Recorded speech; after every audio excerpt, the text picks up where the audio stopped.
queria compartilhar com vocês o texto da palavra que está em Atos, capítulo 2. Atos dos Apóstolos, capítulo 2, é um texto muito conhecido, e o versículo de número 42, mais precisamente, todos nós conhecemos, mas eu quero embasar aqui a palavra que eu vou trazer nesse texto, que é um texto que certamente marcou a história da igreja e marca também até os dias de hoje. Diz assim: e todos se dedicavam de coração ao ensino dos apóstolos, à comunhão, ao partir do pão e à oração. Havia em todos eles um profundo temor, e os apóstolos realizavam sinais e maravilhas. Os que criam se reuniam num só lugar e compartilhavam tudo o que possuíam. Vendiam propriedades e bens e repartiam o dinheiro com os necessitados. Adoravam juntos no templo diariamente. Reuniam-se nos lares para comer e partir o pão, com grande alegria e generosidade, sempre louvando a Deus e desfrutando a singeleza de todo o povo. E cada dia o Senhor lhes acrescentava aqueles que iam sendo salvos. Queridos, a palavra que eu tenho para nós é exatamente sobre o propósito de sermos igreja. É verdade que a igreja hoje ela é confundida com muitas coisas. Uma delas com simplesmente uma organização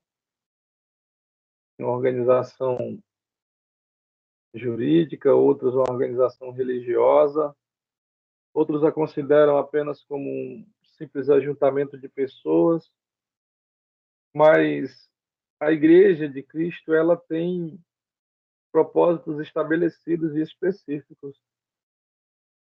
E isto faz de fato ela ser igreja, faz jus à sua existência como igreja de Cristo.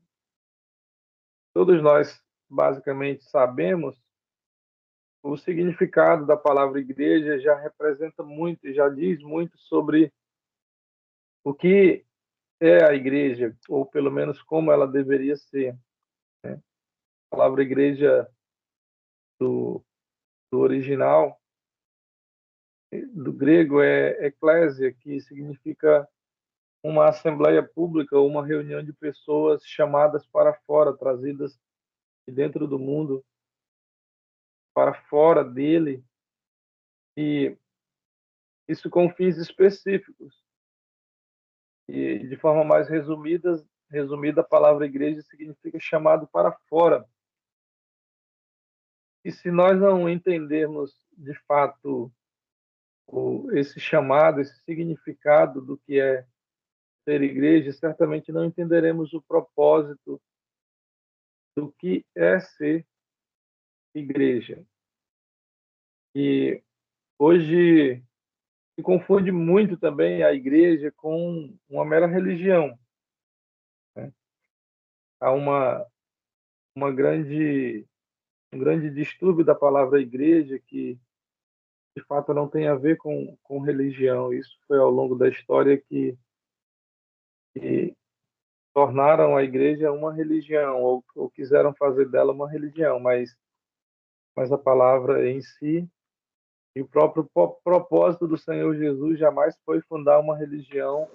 Alô? Ou coisa do tipo.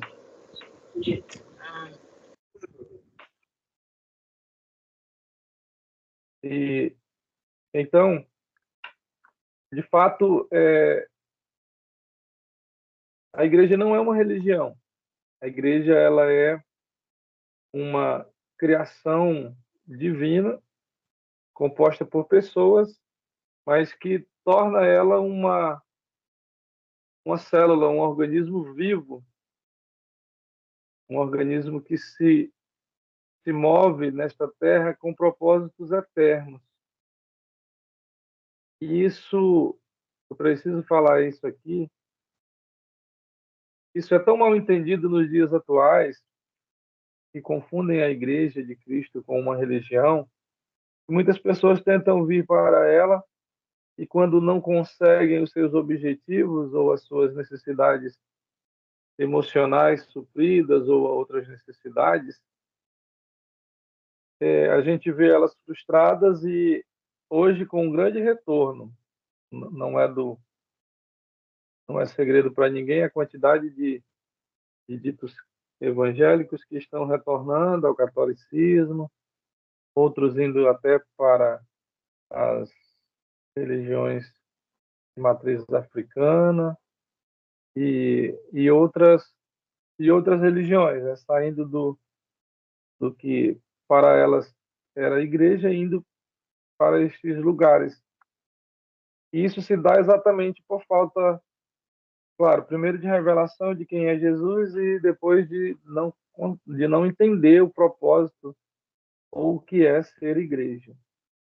E aí eu quero aqui não me estender muito e tentar falar para vocês aqui o propósito da igreja nessa terra, né? E antes de tudo precisamos entender que a igreja é um corpo e ela é formada pelos seus membros que somos nós.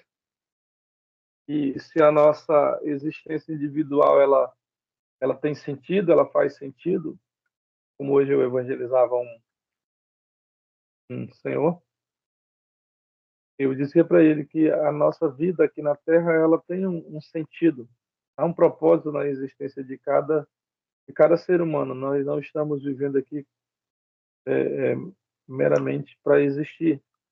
Todos nós temos um propósito de marcar a nossa geração, marcar a nossa, o nosso contexto de forma positiva com aquilo que Deus tem para nós.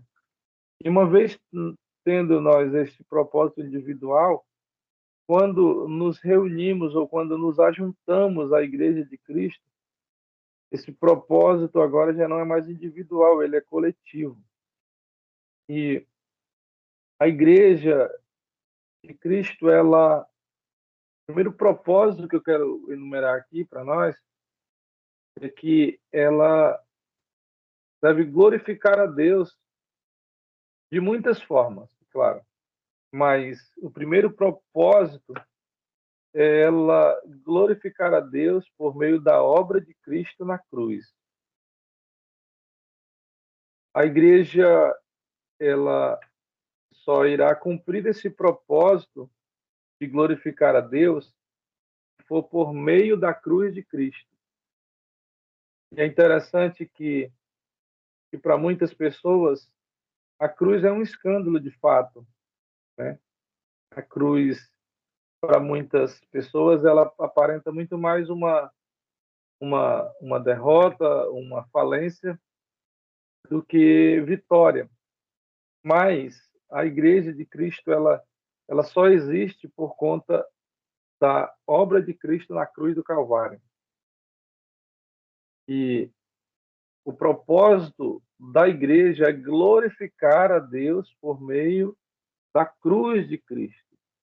E quando nós nos referimos, quando nós falamos de cruz de Cristo, estamos falando da sua obra completa no Calvário, da a obra salvífica de Cristo, sacrifício vicário de Cristo, do qual nos proporcionou liberdade de sermos filhos de Deus.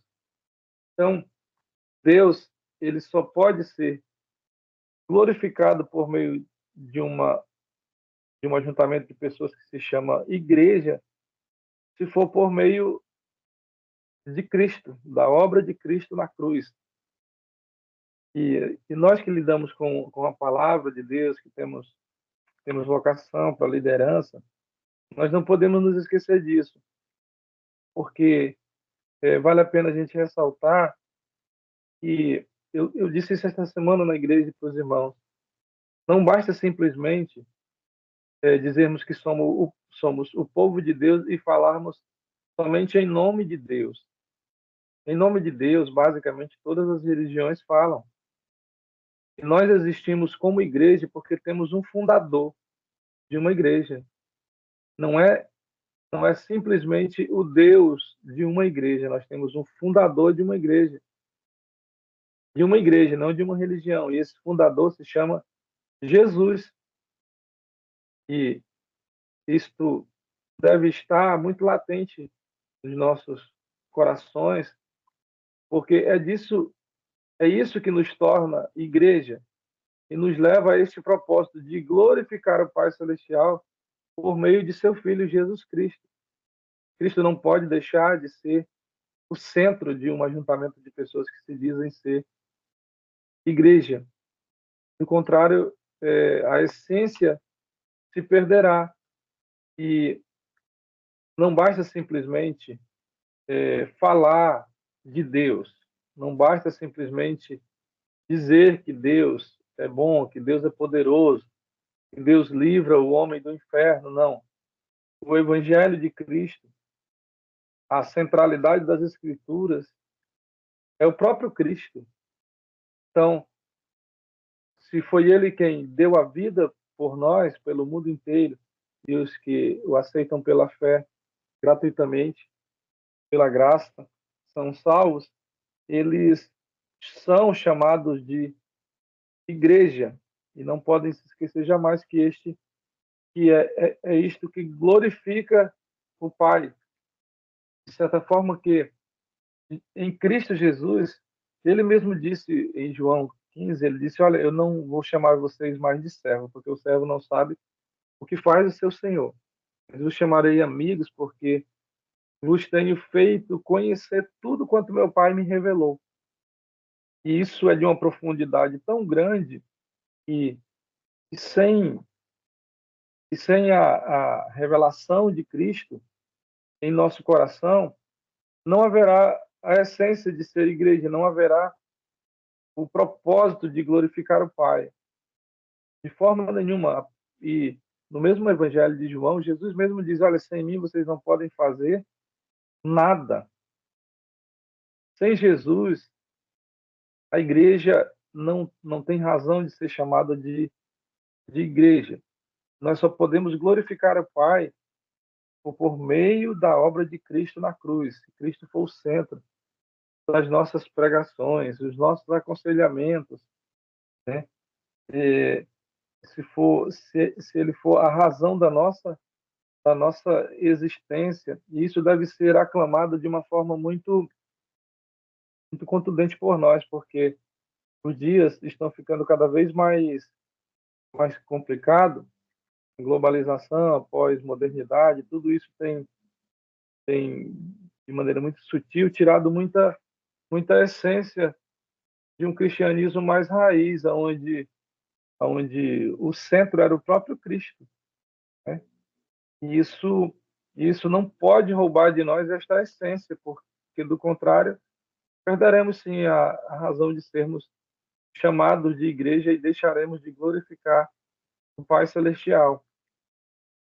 Há muitas coisas a serem ditas nessas questões, mas eu não quero ser muito extenso. O segundo propósito que eu quero colocar aqui, de sermos igreja, a razão disso é de glorificar a Deus através da comunhão em Cristo. Observe que todos os propósitos que eu vou colocar aqui, eles estão, eles estão sempre sendo direcionados para Cristo. E é exatamente por isso, porque tudo começa nele e tudo se conclui nele. E ele mesmo disse: olha, eu sou o autor e consumador da fé. E por isso devemos caminhar olhando para ele. Então, nesse segundo propósito de ser igreja, que é de glorificar a Deus através da comunhão com os irmãos em Cristo. É muito delicado porque hoje essa questão de comunhão ela é entendida de forma genérica, de forma muito superficial.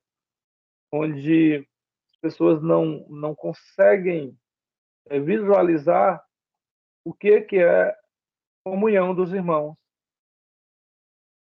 não conseguem perceber que há um motivo maior e mais excelente nessa questão da comunhão, né?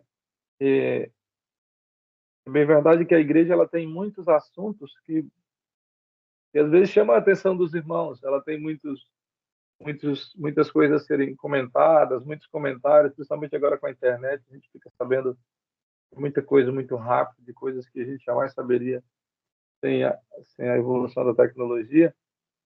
Mas, e apesar de sermos ricos de informações, mas os momentos que nos levam a estar unidos em comunhão, às vezes para ir à casa de um irmão, não sei se tomar um café ou almoçar, ou até mesmo às vezes para um momento de oração, de louvor, né? Devemos sempre lembrar que a nossa união, nosso ajuntamento, a nossa aproximação, ela tem um motivo, que é exatamente a comunhão por meio de Cristo.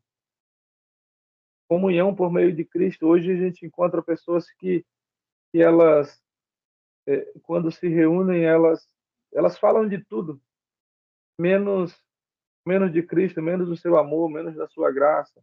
Acham assuntos sobre tudo, sobre os irmãos com mais defeito, os que querem ter menos defeito, acham assuntos para falar do pastor, do papa, do apóstolo, enfim, e os comentários, mas a grande realidade é que isso foge as características da igreja, de uma reunião, seja para qual for o motivo mais singelo que seja, e essa maneira de glorificar a Deus através da nossa comunhão em Cristo inclui muitas coisas importantes. Dentre elas, a questão do cuidado uns dos outros. Cuidado mesmo, né? Nós, como discípulos de Cristo, a individualidade ela não pode reger a nossa vida. O texto que a gente fez menção agora, da Igreja Primitiva, de Atos 2, é um texto onde mostra claramente o cuidado que a igreja promovia entre seus membros, isso partindo dos apóstolos para administrar, mas os próprios irmãos eram os que doavam, os que colocavam os seus bens à disposição, e essa maneira da igreja glorificar a Deus deste propósito, isso isso é válido.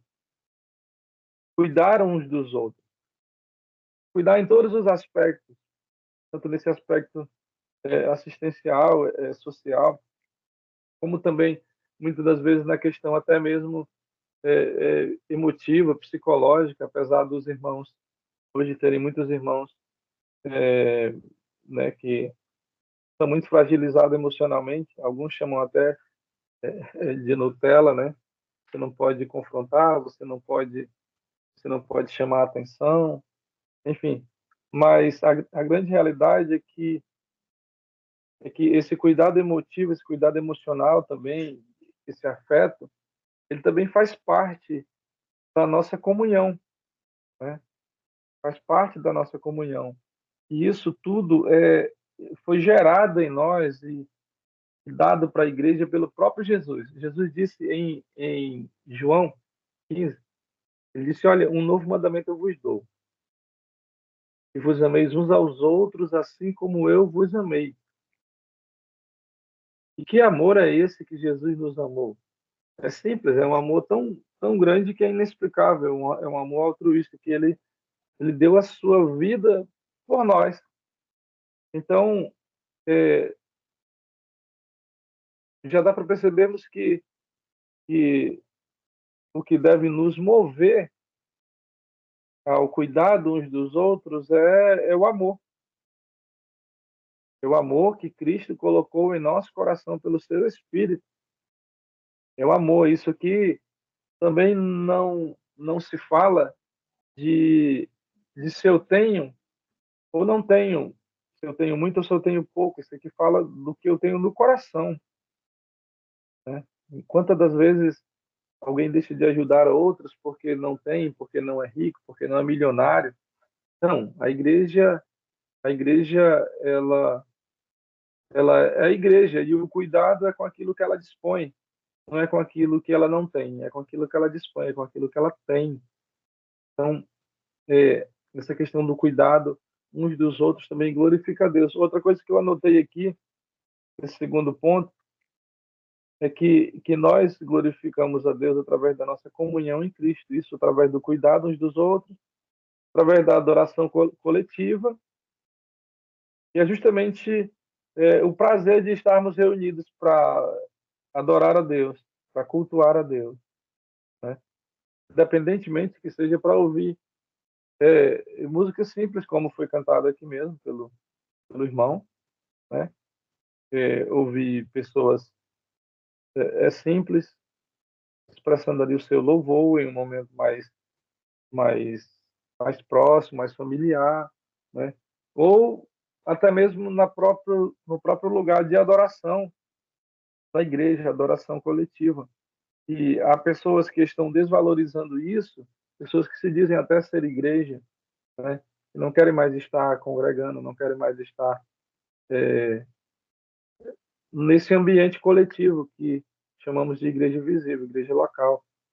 E não acham isso importante porque elas são a igreja, e, enfim, muitos argumentos. Mas a questão é que a igreja ela foi estabelecida para viver em comunhão. E a adoração coletiva não é, basicamente, se eu sinto carinho, afeto dos irmãos, não é porque eu preciso de comunhão. E a comunhão, antes dela ser afetiva nessa questão emocional, ela é espiritual. Ela emana de Deus, que é espírito, de Cristo, que é espírito. Por isso que Jesus falou para a mulher samaritana que os verdadeiros adoradores adorariam ao Pai em espírito e em verdade. Eu não preciso ir à igreja porque eu, eu faço as minhas preces em casa. É, há um engano, há um alejo muito grande com relação a isso, porque a adoração coletiva ela faz parte da comunhão dos irmãos. Ela traz edificação espiritual. Edificação espiritual. Por isso que é necessário termos em nossos cultos hinos espirituais com letras espirituais, não com letras que tocam apenas a emoção, a massageia simplesmente o ego das pessoas, mas não, não penetra a sua alma, o seu espírito, fica só nas emoções. E outra coisa que faz parte aqui também desse segundo ponto, de glorificar a Deus através da nossa comunhão em Cristo, é o que eu já falei aqui, mas eu quero falar aqui, é a questão da exortação, né? A questão da exortação, a questão do confronto aos irmãos, que também se trata de cuidado, né? E quando alguém, esse alguém que eu digo não são aquelas pessoas que querem se sobrepor a nós por seus cargos, suas funções, né? Temos as pessoas que nos lideram, mas também até mesmo aos irmãos mais simples. Às vezes um irmão simples ele vê o outro cometendo alguma coisa, alguma falta, né? E a pessoa vai ali com muita dedicação, com muito cuidado, tentar trazer o irmão de volta à questão ética cristã, à questão moral, né? É daí de onde surge também as nossas obras que glorificam a Cristo. Mas existem pessoas que se privam de fazer isso e outras que nem querem ser chamadas a atenção ou serem exortados, né? Serem exortados nesse ponto de vista de ser chamado a atenção. Outra explicação para a exortação também faz parte do propósito da igreja é a questão das palavras de ânimo, de incentivo. E isso é muito interessante porque o próprio Jesus ele estimulava os, os irmãos a fazerem isso. não no tempo da igreja em si, mas ele, enquanto judeu, ele disse para os irmãos lá, enquanto judeu, ele ainda não tinha morrido, que o irmão deveria ser procurado e deveria ser corrigido. Deveríamos levar 2 ou 3 testemunhas. Se ele não nos ouvisse, deveríamos levar a congregação. Isso fala exatamente desse tipo de exaltação, desse tipo de confronto, né? E isso também é ser igreja. Isso traz as pessoas para o lado sério e ao mesmo tempo mais representativo da igreja, do corpo de Cristo. E muitas das vezes nós temos muitas pessoas na igreja com sérios distúrbios de caráter mesmo por falta disso, porque os irmãos mais maduros, mais firmes na fé, eles se retraem e às vezes restringem esse tipo de prática somente aos púlpitos, né? Aí ficam esbravejando dos púlpitos, dando indiretas. E Jesus não nos ensinou assim, ele ensinou a procurar individualmente, falar, ter coragem de confrontar. Esse confronto com educação, com amor em Cristo, ele vai gerar nos irmãos uma profunda responsabilidade com a igreja, com o corpo de Cristo, porque somos um ajuntamento de pessoas que não temos representação somente visível, temos representação também no mundo espiritual. De certa forma que Paulo fala em Coríntios, que se um membro padece, todos padecem, né? E ele vai muito mais além, que um membro não pode dizer que não precisa de qualquer outro membro, porque fazemos parte do mesmo corpo e só tem um cabeça, que é o próprio Cristo. E aí eu quero caminhar agora para o próximo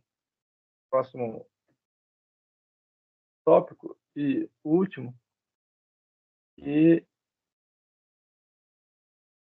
é, é exatamente o de glorificarmos a Deus através da nossa missão de levar o Evangelho. A missão de levar o Evangelho de Cristo aos perdidos, ao mundo. E isso aqui não pode ser, de maneira nenhuma, por nós esquecido. Eu falei agora no culto de missões, domingo passado, que a igreja, nós não fomos chamados para fazer proselitismo, ou seja, fazer com que as pessoas mudem de religião para uma outra religião. Não, como eu disse no início, Jesus não fundou uma religião. Portanto, nós não estamos aqui para fazer proselitismo, e os discípulos foram acusados disso, né? Alguns foram até mortos por esse tipo de argumento. E isso é bem claro quando Jesus Cristo disse em Marcos 16:15: ide por todo mundo e pregai o evangelho a toda criatura. Essa outra parte da igreja se dá exatamente da pregação do evangelho. E é interessante que a nossa luta não é para tirar ninguém da religião dela, ainda que isso vá acontecer na pregação do evangelho. Mas não é o meu credo que salva. Não é o meu credo, a minha crença que vai mudar as pessoas. Paulo disse que o evangelho é o poder de Deus para a salvação de todo aquele que crê. O evangelho é o poder de Deus, não é as minhas muitas coisas que eu creio, é o evangelho. Por isso que Jesus foi bem enfático quando ele disse: ide e pregai o evangelho. Seria muito infantil até eu perguntar, todos conhecemos, sabemos o significado, mas vale apenas para uma reflexão ele que você não responda. Mas o que significa o evangelho? É boas novas, boa notícia. Olha, isso deve nos chamar a atenção, porque se Jesus fala de uma coisa nova, de uma boa notícia, é porque tinha uma coisa que estava ficando velha e uma notícia que já estava ultrapassada. Isso nos chama a atenção. porque de fato Jesus ainda falou algo muito interessante sobre o evangelho, que é pregar, ou seja, fixar ele nas pessoas, no coração das pessoas. E quando eu digo com relação ao evangelho ser boa nova e uma, outra coisa que estava velha, estou me referindo à lei, estou me referindo à maneira de apresentar Deus para as criaturas, para as outras nações. Isso antes de Jesus vir, isso era, isso foi guardado e trazido até Jesus pelos próprios judeus que pregavam a lei. A lei de quem? A lei de Moisés, pregavam as boas atitudes dos patriarcas, explanavam as mensagens profetizadas pelos profetas, enfim. Só que Jesus, ele foi muito enfático quando ele fala do evangelho. Ele estava pondo, de fato, um ponto final, não porque nada daquilo funcionou até ele vir, não, porque ele estava cumprindo. Jesus foi o cumprimento de toda a lei. E a igreja, nós, sendo a igreja de Cristo, nós não podemos estar presos aos velhos rudimentos, aos rudimentos da lei. Nós não podemos é, estar apresentando Deus para as pessoas com base no Velho Testamento propriamente dito, sem ter Cristo como centro. E nem com base na lei. Isso é tão impregnado na mente da maioria dos evangélicos, irmãos, que se você perguntar para 99% dos crentes vão lhe responder, se você perguntar para eles o que é preciso para ser salvo, eles vão dizer guardar os mandamentos, ser fiel a Deus. E isso tem verdade nisso aí? Meia verdade. Mas não foi isso que Cristo nos mandou pregar.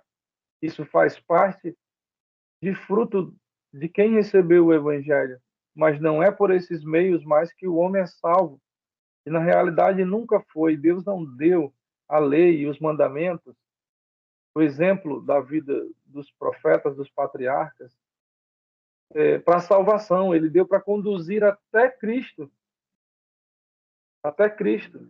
E Cristo então fala que agora é necessário a igreja ir e pregar o evangelho. E outra coisa muito muito profunda que nos traz revelação é que o evangelho ele é diferente daquela era que Jesus estava cumprindo, da era do Velho Testamento. O evangelho ele é, além de ser a boa notícia, o evangelho ele é Deus vindo até nós. A lei era Deus, o homem indo até Deus, o homem indo até Deus, o homem cumprindo para ser, o homem sacrificando para ser, o homem tentando ir a Deus. Já no Evangelho é Cristo, o Deus encarnado vindo até nós, o Verbo se fez carne, habitou entre nós, vimos a sua glória como a glória do unigênito do Pai, cheio de graça e de verdade. E ele veio para o que eram os seus não receberam, mas a todos quantos receberam deles o poder de serem feitos filhos de Deus, a saber, os que creram no seu nome, os quais não nasceram nem da vontade da carne, nem da vontade do sangue, mas da vontade de Deus. E vale a pena a gente refletir sobre isso, porque essa é a nossa missão, pregar o evangelho, a boa nova de salvação em Jesus Cristo. Irmãos, é lamentável o quanto a gente vê muitos ajuntamentos de pessoas que se chamam de igreja e eles pregam mudança de comportamento, mudança de hábitos, abandono de práticas que para eles são pecados, e isso basta. Cristo não é apresentado como a solução para esses pecados, Cristo não é apresentado como a solução para essas mudanças de hábitos, de práticas. Isso não é evangelho, isso não é a missão da igreja. A missão da igreja é pregar o evangelho. E disso vai surgir, sim, mudança de comportamento, isso vai surgir daí abandono de pecado, mudança de prática, mudança de culturas. E, e como é importante nós entendermos essa profundidade do que é a igreja de Cristo, a sua missão, o seu propósito, porque nós viveremos mais intensos aqui. Saberemos por que estamos aqui existindo. Não perderemos o rumo. De uma vez a igreja vivendo o propósito dela de levar o evangelho, ela glorifica a Deus. E não existe combustível melhor para a igreja de Cristo, coletivamente, como eu e você individualmente falando, do que termos a vida regada pelo amor de Deus, que é o que nos levará a glorificar Ele como sua igreja, como seus discípulos. E Jesus nos chamou para sermos discípulos frutíferos. Ele disse que nós seremos discípulos dele, se fizer o que ele nos manda, e uma das coisas foi sermos frutíferos. Ele disse que os seus discípulos dão muito fruto. O discípulo de Cristo, ele é frutífero em todos os aspectos. Ele não vive uma vida vazia, ele não vive sem propósito, ele não vive como alguém que está perdido nesse universo, ele vive aqui estabelecido com propósitos para a glória de Deus como igreja de Cristo. E tudo que vai acontecer em sua vida não será porque ele é bom, porque ele tem capacidade de ser autodisciplinado, é porque emana de uma fonte que é superior a ele, que é o próprio Jesus, que disse para a mulher samaritana: se você beber da água que eu lhe der, e para jorrar uma fonte de água para a vida eterna.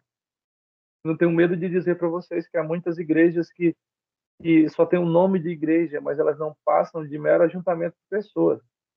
E há muitos lugares onde os crentes eles não têm mais desejo de ir, não é porque eles eles são desigrejados, não. É porque deixaram de ser igreja. O local onde eles frequentavam deixou de ser igreja, virou casa de show, casa de atividade, onde o pastor não tem mais liberdade, não tem mais prazer em pregar o evangelho, em doutrinar, em chamar a atenção. Ele cria-se um mundo de, de, de programação na igreja, de atividades. Ele fica ali como se fosse simplesmente o administrador de um clube que promove aquelas coisas. Isso não é espiritualidade. A igreja, a igreja verdadeiramente igreja, que é alimentada de coisas espirituais, ela não terá sede, ela não terá vontade de se alimentar nesses lugares, porque não há alimento espiritual, há entretenimento. E a igreja de Cristo, ela é, ela vive para glorificar a Deus e ela é nutrida, alimentada por substâncias sólidas, substâncias espirituais, por substâncias que dão a ela razão de sua existência de maneira bíblica. E devemos orar nesse sentido também, para que Deus abra os olhos de nossos irmãos, de nossa liderança de uma forma geral do Brasil, né? E não percamos de vista o nosso propósito como igreja. Nós não fomos chamados para estabelecer aqui um governo político, mostrar a força da igreja para mudar o mundo político. Não, nós somos chamados para impactar o mundo com a essência do que é ser igreja, com a essência do evangelho, com a essência de Cristo, o bom perfume dele possa exalar das nossas vidas e isso invadir o nosso mundo, o nosso Brasil de uma forma sobrenatural, onde tenhamos em cada cidade, em cada bairro nesse país, um aglomerado de pessoas ou igrejas que ainda sejam reconhecidas como instituição, mas que, antes de ser instituição com o CNPJ, ela tem a essência, a vida de Cristo nela. Eu sou grato a Deus por essa oportunidade e quero orar com os irmãos, tá bom? Para que tenhamos esta vida em nós e possamos viver como igreja de Cristo, jamais nos esquecendo do nosso propósito. Amém? Pai, nós te agradecemos por este momento, Senhor. A vida que temos foi o Senhor que nos doou. O Evangelho, Senhor, que nos tirou das trevas e nos colocou na luz. Não foi, Senhor, algo natural, não foi algo da vontade do homem, como diz sua palavra, mas da vontade de Deus.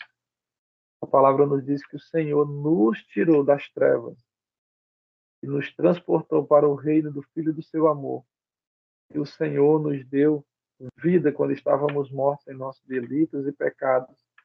Então, Senhor, nos leve a um profundo relacionamento contigo. E o Senhor não está longe de nós, o Senhor está conosco, o Senhor é o nosso pastor, o Senhor é o nosso amigo, o Senhor é nosso irmão, o Senhor é o nosso Salvador, o Senhor é infinitamente o nosso Deus Todo-Poderoso, Pai.